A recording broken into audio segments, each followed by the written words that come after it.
ನಾರಾಯಣಂ ಸುರಗುರುಂ ಜಗದೇಕನಾಥಂ ಭಕ್ತಪ್ರಿಯಂ ಸಕಲಲೋಕನಮಸ್ಕೃತಂ ಚ ತ್ರೈಗುಣ್ಯವರ್ಜಿತಮಜಂ ವಿಭುಮಾದ್ಯಮೀಶಂ ವಂದೇ ಭವಗ್ನಮರಾಸುರಸಿದ್ಧವಂದ್ಯಂ ವ್ಯಾಸಂ ವಸಿಷ್ಠನಪ್ತಾರಂ ಶಕ್ತೇಃ ಪೌತ್ರಮಕಲ್ಮಷಂ ಪರಾಶರಾತ್ಮಜಂ ವಂದೇ ಶುಕತಾತಂ ತಪೋನಿಧಿಂ. ಶ್ರೀ ಗುರುಭ್ಯೋ ನಮಃ. ಹರಿ ಓಂ. ವಿಷ್ಣು ಸಹಸ್ರನಾಮ ಸ್ತೋತ್ರದ 93ನೆಯ ಶ್ಲೋಕದ ಚಿಂತನೆಯನ್ನು ಇವತ್ತು ಮಾಡೋಣ. ಸತ್ವವಾನ್ ಸಾತ್ವಿಕ ಸತ್ಯಃ ಸತ್ಯಧರ್ಮಪರಾಯಣಃ ಅಭಿಪ್ರಾಯ ಪ್ರಿಯಾರ್ಹೋರ್ಹಃ ಪ್ರಿಯಕೃತ್ ಪ್ರೀತಿವರ್ಧನಃ. ಭಗವಂತನನ್ನ ಸತ್ವವಾನ್ ಅಂತ ಈ ಶ್ಲೋಕ ಕರೀತದೆ. ಸತ್ವಂ ಸ್ತ್ರೀತು ಜಂತುಷು ಅಂತ ಒಂದು ಮಾತು. ಸತ್ವ ಅನ್ನೋದಕ್ಕೆ ಅದು ಜೀವಪರವಾಗಿಯೂ ಅರ್ಥ ಮಾಡಬಹುದು. ಸತ್ವ ಅಂತಂದರೆ ಜೀವರು ಅಂತ. ಸತ್ವ ಅಂತಂದರೆ ಬಲ, ನಿನ್ನಲ್ಲೇನು ಸತ್ವ ಇದೆ ಅಂತಂದ್ರೆ ನಿನ್ನಲ್ಲೇನು ಬಲ ಇದೆ ಅಂತ. ಸತ್ವ ಅಂದರೆ ಸಜ್ಜನಿಕೆ, ಸಾಧುತ್ವ ಅಂತಲೂ ಅರ್ಥ. ಹೀಗೆ ಸತ್ವ ಅನ್ನುವ ಶಬ್ದಕ್ಕೆ 3 ಪರಿಯಾದ ಅರ್ಥವನ್ನು, ಜೀವ, ಬಲ, ಸಾಧುತ್ವ ಅಂತ 3 ತರಹದ ಅರ್ಥವನ್ನು ಮಾಡಲಿಕ್ಕೆ ಬರುತ್ತದೆ. ಇಂತಹ ಸತ್ವವನ್ನು ಉಳ್ಳವನು ಸತ್ವವಾನ್.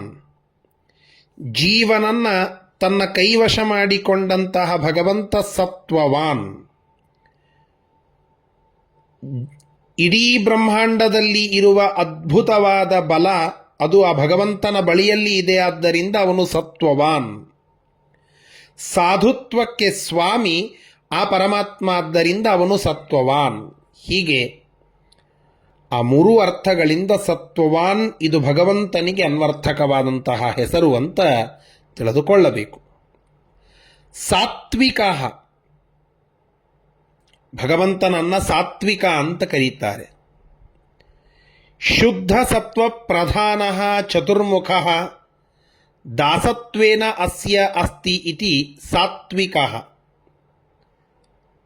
ಸತ್ವಪ್ರಧಾನರಾದಂಥವರು ಯಾರು?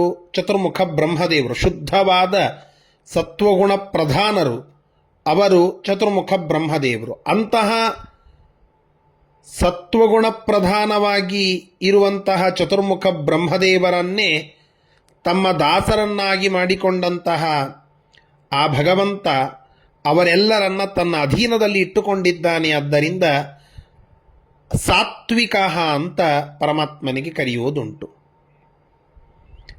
ಸತ್ಯ, ಸತ್ಯ ಸ್ವತಂತ್ರ ಅಂತ ಮಾತು. ಸತ್ಯ ಅಂದರೆ ಸ್ವತಂತ್ರ ಅಂತ. ಭಗವಂತ ಎಲ್ಲಿಯೂ ಆಧೀನ್ಯವನ್ನು ಉಳ್ಳವನಲ್ಲ, ಯಾವ ಕಾಲಕ್ಕೂ ಪರತಂತ್ರನಲ್ಲ. ಪರತಂತ್ರರಾದಂಥವರನ್ನು ಉದ್ಧಾರ ಮಾಡುವ ಸಾಮರ್ಥ್ಯ ಅದು ಭಗವಂತನಿಗೊಬ್ಬನಿಗುಂಟು. ಅಂತಹ ಸ್ವತಂತ್ರನಾದಂತಹ ಭಗವಂತ ಸತ್ಯ ಅಂತ ಅನ್ನಿಸಿಕೊಳ್ಳುತ್ತಾನೆ. ನಿತ್ಯ ಸಾಧುಗುಣವ್ಯಾಪ್ತಿ ಯಂತ್ರ ರೂಪತ್ವತಃ ಸತ್ಯಂ ಅಂತ ಸತ್ಯಸಂಧತೀರ್ಥ ಶ್ರೀಪಾದಂಗಳವರು ಇನ್ನೊಂದು ಅರ್ಥವನ್ನು ತಿಳಿಸ್ತಾ ಇದ್ದಾರೆ. ಸಕಲ ನಿತ್ಯವಾಗಿ ಎಲ್ಲ ಸಾಧುಗುಣಗಳ ವ್ಯಾಪ್ತಿಯನ್ನು ನಿಯಮನ ಮಾಡುವ, ನಿಯಂತ್ರಣ ಮಾಡುವಂತಹ ರೂಪ ಆ ಸಾಧುಗುಣ ರೂಪ ಅದು ಭಗವಂತನದ್ದು. ಆದ್ದರಿಂದ ಅವನನ್ನು ಸತ್ಯ ಅಂತ ಕರೀತಾರೆ. ಸತ್ಯ ಧರ್ಮ ಪರಾಯಣ, ಸಜ್ಜನರಿಗೆ ಹಿತ ಮಾಡುವಂತಹ ಸತ್ಯವನ್ನು, ಸಜ್ಜನರು ಧಾರಣ ಮಾಡಿದಂತಹ ಧರ್ಮವನ್ನು, ಅವೆಲ್ಲವುಗಳಿಗೆ ಪರಾಯಣ ಅಂದರೆ ಮುಖ್ಯ ಆಶ್ರಯನಾಗಿರುವಂತಹ ಸತ್ಯ ಮತ್ತು ಧರ್ಮ ಇವುಗಳಿಗೆ ಮುಖ್ಯ ಆಶ್ರಯ. ಸತ್ಯ ಎಲ್ಲಿದೆ ಅದರ ಹುಟ್ಟು, ಅದರ ಆಶ್ರಯ. ಧರ್ಮ ಎಲ್ಲಿದೆ ಅದರ ಹುಟ್ಟು, ಅದರ ಆಶ್ರಯ ಯಾವುದು ಅಂತ ಕೇಳಿದರೆ ಭಗವಂತ. ಹೀಗಾಗಿ ಅವನು ಸತ್ಯಧರ್ಮನಷ್ಟೇ ಅಲ್ಲ, ಸತ್ಯಧರ್ಮ ಪರಾಯಣನೂ ಹೌದು. ಸತ್ಯ ವಿಷಯದಲ್ಲಿ ಧರ್ಮದಲ್ಲಿ ಮನಸ್ಸನ್ನು ಇಟ್ಟಂಥವರು ಸತ್ಯಧರ್ಮರು. ಸತ್ಯಧರ್ಮ ರತರಾದಂತಹ ರಾಘವೇಂದ್ರ ತೀರ್ಥ ಗುರುಸಾರ್ವಭೌಮರ ಬಗ್ಗೆ ನಾವು ಕೇಳುತ್ತೇವಲ್ಲ, ಪೂಜ್ಯಾಯ ರಾಘವೇಂದ್ರಾಯ ಸತ್ಯಧರ್ಮ ರತಾಯ ಚ. ಅವರು ಸತ್ಯ ಭಗವಂತನ ವಿಚಾರಗಳಲ್ಲಿ, ಸತ್ಯತ್ವದ ವಿಷಯದಲ್ಲಿ ಬುದ್ಧಿಯನ್ನು ಉಳ್ಳವರು, ಧರ್ಮದ ಆಳವಾದ ಚಿಂತನೆಯನ್ನು ಮಾಡಿ ಅದರ ಪ್ರಜ್ಞೆಯನ್ನು ಉಳ್ಳಂಥವರು.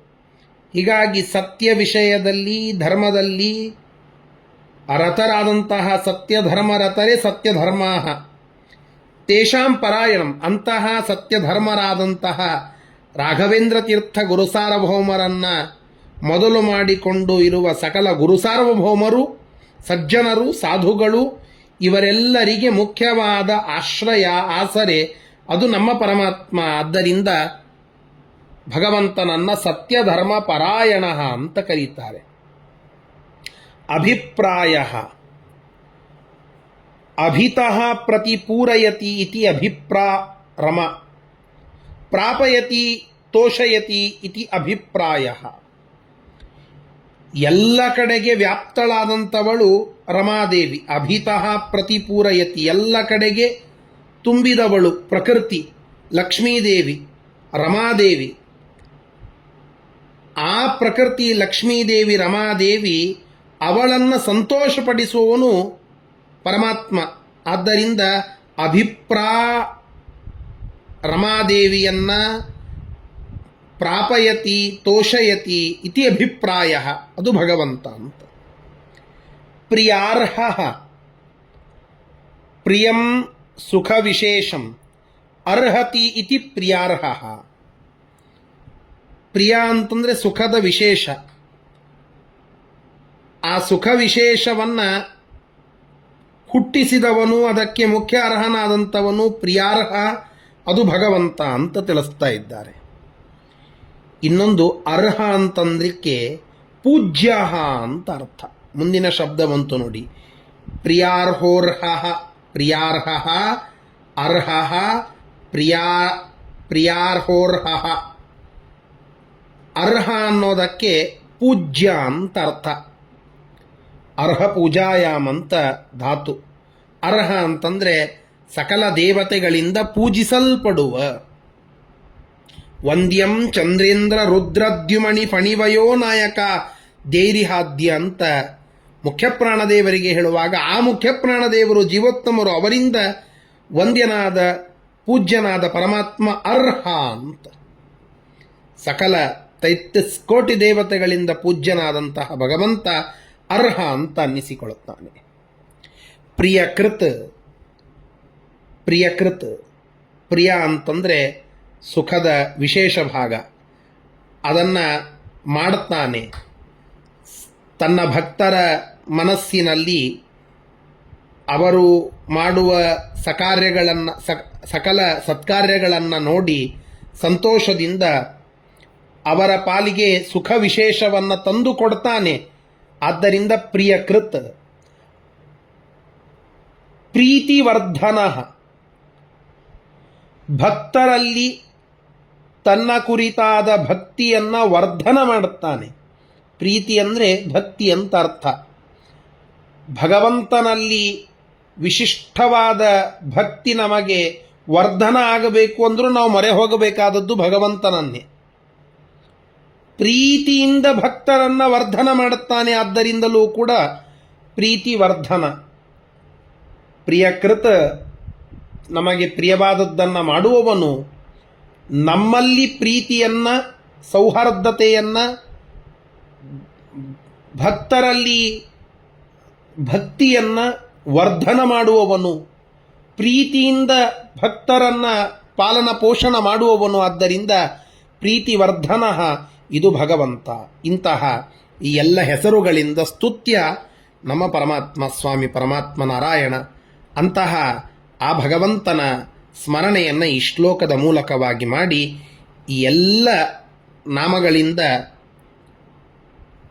ಸ್ತುತ್ಯನಾದ ಪರಮಾತ್ಮ ನಮ್ಮನ್ನು ರಕ್ಷಣೆ ಮಾಡಲಿ ಅಂತ ಪ್ರಾರ್ಥನೆಯನ್ನು ಭಗವಂತನಿಗೆ ಸಲ್ಲಿಸೋಣ. ಶ್ರೀಕೃಷ್ಣಾರ್ಪಣಮಸ್ತು. ಹರಯೇ ನಮಃ.